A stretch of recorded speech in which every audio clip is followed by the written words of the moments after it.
Hello नमस्कार दोस्तों, आप सभी का स्वागत है हमारे इस यूट्यूब चैनल के2 एजुकेशन में। आज हम इस वीडियो में बात करेंगे कि आरपीएफ सब इंस्पेक्टर कैसे बने। इसके बारे में हम कंप्लीट डिटेल्स देखेंगे। कि आरपीएफ के बारे में, कि आरपीएफ क्यों ज्वाइन करना है, इसकी एलिजिबिलिटी क्राइटेरिया के बारे में, salary, age, educational qualification, syllabus, career growth और कुछ टिप्स। और मैं कुछ अपने बारे में बता देता हूँ। मेरा सिलेक्शन अभी आरपीएफ एसआई 2024 में हुआ है, तो मैंने सोचा कि इसके बारे में मैं आपको जानकारी शेयर करूं। तो इस वीडियो को देखने के बाद आपको मतलब कि आरपीएफ एसआई से रिलेटेड कोई भी डाउट नहीं बचेंगे। मैंने पूरे पॉइंट वाइज हर एक डिटेल्स को पूरे प्रॉपर वे में बताया इस वीडियो में। तो आपसे रिक्वेस्ट है कि इस वीडियो को अंत तक देखें ताकि आपको आरपीएफ एसआई से रिलेटेड कोई भी डाउट नहीं बचे। तो चलिए शुरू करते हैं। तो इस वीडियो में हम लोग ये चीज़ देखने वाले हैं आरपीएफ एसआई के बारे में। Eligibility criteria, salary, age, educational qualification, syllabus, career growth और कुछ टिप्स। तो सबसे पहले हम लोग देखते हैं कि आरपीएफ एसआई होता क्या है। तो आरपीएफ एसआई मतलब होता है, आरपीएफ मतलब रेलवे प्रोटेक्शन फोर्स और एसआई मतलब सब इंस्पेक्टर। सब इंस्पेक्टर कोई दरोगा भी बोला जाता है। तो ये आरपीएफ मिनिस्ट्री ऑफ रेलवे के अंडर आता है और यह एक group B non gazetted post है। नॉन गजेटेड इसका मुख्य रूप से काम है responsible for security, railway station पर security, passenger safety, law enforcement और रेलवे प्लेटफॉर्म पे, रेलवे प्रीमाइसेस के अंदर जितने भी मतलब कि सिक्योरिटी से रिलेटेड काम रहते हैं वो आरपीएफ एसआई ही देखता है, आरपीएफ से ही रिलेटेड रहता है। अब फिगर से भी यहाँ पे देख सकते हैं कि किस तरह से काम यहाँ पे करता है, सिक्योरिटी से रिलेटेड देख सकते हैं। अब इसके बाद फिर हम लोग देखते हैं आगे, ये तो हुआ आरपीएफ एसआई के बारे में। अब इसके नेक्स्ट पार्ट में हम देखते हैं कि आरपीएफ एसआई आखिर क्यों इसको चूजना एक बेटर करियर ऑप्शन है। तो सबसे पहला बात है कि यह एक वेल रिस्पेक्टेड जॉब है। इसको ज्वाइन करने के बाद आपको मतलब कि अच्छा खासा रिस्पेक्ट इसमें रहता है। इसमें करियर ग्रोथ भी बहुत अच्छा है, आप मतलब कि कमांडेंट तक जा सकते हैं अगर एसआई ज्वाइन करते हैं तो। इसमें सबसे अच्छी बात होती है कि फिक्स जोन पोस्टिंग होती है। अगर आपको कोई भी जोन मिल गया, मान लीजिए साउथ ईस्टर्न रीजन मिल गया, तो आप हमेशा उसी जोन में रहिएगा। ये एक अच्छा प्लान है। इसमें सैलरी भी अच्छा खासा है, वेल पेड सैलरी भी है, तकरीबन 60 से 80 हज़ार के बीच बन जाता है पर मंथ। ट्रेनिंग में आपको स्टाइपेंड के रूप में लगभग 50 हज़ार के आसपास मिलता है, लेकिन ट्रेनिंग के कंप्लीट होने के बाद आपको 60 से 80 हज़ार तक सैलरी को देखने को मिल जाएगा। इसके अलावा बात करें तो इसमें फैमिली टाइम भी बहुत अच्छा आपको मिल जाएगा, क्योंकि ये एक फिक्स स्लॉट का इसमें ड्यूटी रहता है 8 घंटे का। तो 8 घंटा के ड्यूटी के बाद आपको 16 घंटा का रेस्ट इसमें मिल जाता है, तो ये जिससे आप फैमिली टाइम दे सकते हैं। इसके अलावा अलावेंस की बात करें तो इसमें बहुत सारे अलावेंस भी मिलते हैं जो हम आगे इस वीडियो में ही देखेंगे, like children allowance, travelling allowance. और एक सबसे अच्छी चीज़ है इसमें कि इसमें वर्कलोड उतना नहीं रहता है एज कम्पेयर टू अदर सीएपीएफ्स। जो भी सेंट्रल आर्म पुलिस फोर्स के अदर, जैसे सीआईएसएफ हो गया, बीएसएफ हो गया, आईटीबीपी हो गया, ये सब फोर्स में वर्कलोड थोड़ा सा ज़्यादा रहता है और हेक्टिक शेड्यूल रहता है। उसके कंपैरिजन में देखा जाए तो आरपीएफ एसआई का कुछ वर्कलोड वैसा रहता नहीं है। ये तो हो गया कि आप आपको आरपीएफ को क्यों चुनना है। अब हम लोग बात करते हैं आगे कि हम लोग आरपीएफ एसआई कैसे बन सकते हैं। तो देखिए, इसका दो ऑप्शन है आपके पास, या तो कांस्टेबल के रूप में ज्वाइन कीजिए और फिर डायरेक्ट आप एसआई ज्वाइन कीजिए। कांस्टेबल में है कि आप कांस्टेबल से लगेंगे तो फिर हेड कांस्टेबल, फिर असिस्टेंट सब इंस्पेक्टर और फिर सब इंस्पेक्टर। मतलब कि इसका अगर आप कांस्टेबल से लगते हैं तो आप एसआई ही रिटायर कीजिएगा, ये होता है। लेकिन अगर आप एसआई डायरेक्ट लगेंगे तो इसमें आप कमांडेंट तक जा सकते हैं। तो ये दो तरीका हुआ आपको। अब हम लोग तो ये सेकेंड तरीका पे बात करेंगे कि आप डायरेक्ट एसआई कैसे बनेंगे।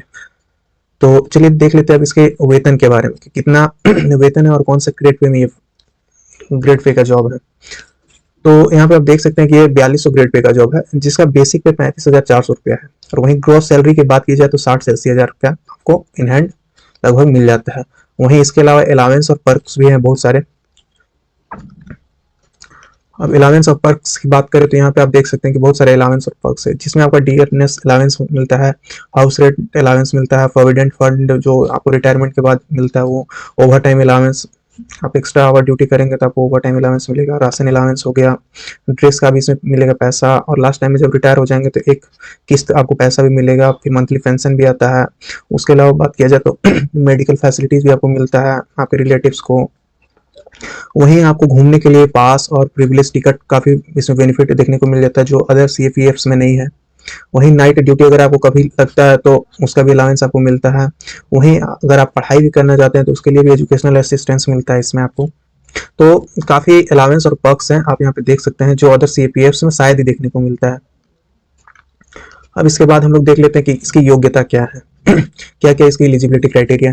तो सबसे बेसिक अगर आप एसआई ज्वाइन करना चाहते हैं तो इसकी बेसिक एलिजिबिलिटी है आपका एक ग्रेजुएशन आपका होना चाहिए, कोई भी यूनिवर्सिटी से और कोई भी स्ट्रीम में आपका ग्रेजुएशन कंप्लीट होना चाहिए। वहीं एज लिमिट की बात किया जाए तो एज लिमिट इसका रहता है 20 से 25 साल। 20 से 25 के बीच में ही आप मतलब कि इसका रेंज रहता है एज होने का। इसके अलावा आपको रिलैक्सेशन भी देखने को मिल जाता है कुछ कुछ कैटेगरीज में, तो हम लोग वो देखते हैं अभी। और रिलैक्सेशन की बात करें तो आप यहाँ पे देख सकते हैं कि एसटी एससी कैंडिडेट को 5 साल का रिलैक्सेशन, वहीं ओबीसी एनसीएल कैटेगरी को 3 साल का रिलैक्सेशन। वहीं आप डिफरेंट डिफरेंट कैटेगरीज और कम्युनिटी के देख सकते हैं कि कितना कितना एज रिलैक्सेशन मिलता है। एक सर्विसमैन जो कम से कम 6 महीना कंटिन्यूस सर्विस कर लिया है तो उसको अगर यूआर और ईडब्ल्यूएस कैटेगरी से तो उसको 3 साल का एज रिलैक्सेशन मिलता है। वहीं ओबीसी का है तो 6 साल का, एसटी एससी 8 साल का। उसी तरह फीमेल कैंडिडेट भी देख सकते हैं, जो विधवा है, डाइवोर्स्ड है, तो उसको 2 साल, यूआर में, ओबीसी में 5 साल, एससी एसटी में 7 साल। वहीं अगर एक सर्विसमैन जो central government employees other than एक सर्विसमैन जो उसके अलावा एक सर्विसमैन के अलावा है तो उनको भी आप यहाँ पे देख सकते हैं कि कितना कितना एज रिलैक्सेशन मिलता है। अब इसके अलावा बात करते हैं कि इसका सिलेक्शन प्रोसेस क्या है, मतलब क्या क्या स्टेजेस होते हैं सिलेक्शन प्रोसेस में। तो सबसे पहला है कि आपको तो जब फॉर्म आएगा तो फॉर्म भरना होगा। उसके बाद आपका होगा CBT, computer based test. Computer based test में जनरली ऑब्जेक्टिव क्वेश्चंस पूछे जाते हैं, 120 क्वेश्चन होते हैं और आपको समय दिया जाता है 90 मिनट्स। और इसमें आप देख सकते हैं कि यहाँ पे जनरली 3 सेक्शन होते हैं। एक होता है जनरल अवेयरनेस का सेक्शन जिसका 50 क्वेश्चन पूछे जाते हैं। वहीं मैथ्स का बात करें तो मैथ्स का 35 क्वेश्चन पूछा जाता है, 35 मार्क्स का, 50 क्वेश्चन 50 मार्क्स का जनरल अवेयरनेस का। वहीं रीजनिंग का 35 क्वेश्चन रहता है, 35 मार्क्स का, मतलब टोटल 35 35 70 और 50 120 क्वेश्चन होते हैं 120 मार्क्स के। वहीं इसमें नेगेटिव मार्किंग भी देखने को मिल जाता है, अगर आप एक गलत क्वेश्चन करते हैं तो 1/3 आपको डिडक्ट कर लिया जाएगा। अब इसके बाद हम लोग देखते हैं कि इसका सिलेबस क्या है। तो आपको यहाँ पे सिलेबस भी देख सकते हैं, मैंने प्रॉपर्ली यहाँ सिलेबस भी लाया है कि क्या क्या कहाँ से क्वेश्चन पूछे जाएंगे। ये हो गया मैथ्स का, ये हो गया रीजनिंग का, और वहीं हो गया जनरल अवेयरनेस का ये क्वेश्चन हो गया। अब इसके बाद आपको फिर सिलेक्शन प्रोसेस में आपका हो गया, फिर ये सीबीटी होने के बाद आपका होगा document verification, physical efficiency test और फिजिकल मेजरमेंट टेस्ट। तो इसमें आपको यहाँ पे देख सकते हैं कि फिजिकल इंड्योरेंस टेस्ट सबसे पहले तो आपका डॉक्यूमेंट वेरिफिकेशन होगा वहाँ पे, उसके बाद फिर आपका ये फिजिकल इंड्योरेंस टेस्ट जिसमें मेल के लिए आपको 1600 मीटर आपको रनिंग करना होगा 6.5 मिनट में, 6.5 मिनट में। वहीं लॉन्ग जंप का बात करें तो 12 फीट लॉन्ग जंप और हाई जंप 3 फीट 9 इंच इतना आपको करना होगा। आपको यहाँ पे ध्यान रखना है कि जो रनिंग का आपको रहेगा वो इसमें आपको एक ही चांस दिया जाएगा। वहीं अगर लॉन्ग जंप और हाई जंप में बात किया जाए तो इसमें 2-2 चांस मिलेंगे आपको। वहीं फीमेल का बात किया जाए तो फीमेल का 1600 मीटर का तो रनिंग होता नहीं है, इन लोगों का 800 मीटर का रनिंग होता है, उसको 4 मिनट में कंप्लीट करना रहता है। वहीं फीमेल के लिए लॉन्ग जंप की बात करें तो 9 फीट और हाई जंप का बात करें तो 3 फीट।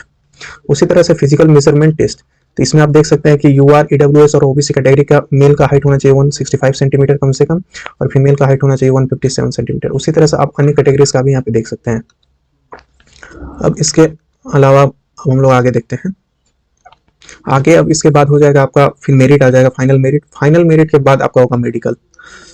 तो मेडिकल आपका यहाँ पे B1 कैटेगरी का मेडिकल होता है, जो मेडिकल उतना टफ नहीं होता है इसका age compare to other CAPFs। ये तो गया पहले एलिजिबिलिटी क्राइटेरिया। अब देख लेते हैं कि आप आफ्टर सिलेक्शन जब आपका फाइनल मेरिट में नाम आ जाएगा तो उसके बाद आपका जोनल प्रेफरेंस मांगा जाता है कि आप किस जोन में आप काम करना चाहेंगे। जोन प्रेफरेंस भरवा लेने के बाद आपका जोन अलॉटमेंट हो जाएगा। उसके बाद आपको ट्रेनिंग के लिए बुला लिया जाएगा, कोई भी आरपीएफ का एकेडमी है वहाँ पे आपको 9 महीना का ट्रेनिंग होगा। ट्रेनिंग होने के बाद आप देख सकते हैं कि इसमें किस तरह का करियर ग्रोथ है। सबसे पहले आप यहाँ पे आरपीएफ एसआई लगते हैं, एसआई लगने के बाद आपको 8 से 10 साल में लगभग प्रमोशन होता है और इंस्पेक्टर बनेंगे। फिर लगभग उसी ड्यूरेशन में सर्कल इंस्पेक्टर, फिर जोनल इंस्पेक्टर, फिर डिप्टी सुपरिटेंडेंट और फिर लास्ट में सुपरिटेंडेंट। अगर आपका मतलब कि वर्क प्रोफाइल अच्छा है, आप अच्छे से ड्यूटी कर रहे हैं तो आप सुपरिटेंडेंट तक जा सकते हैं। तो ये हुआ इसका करियर ग्रोथ के बारे में। अगर इस वीडियो में इतना ही।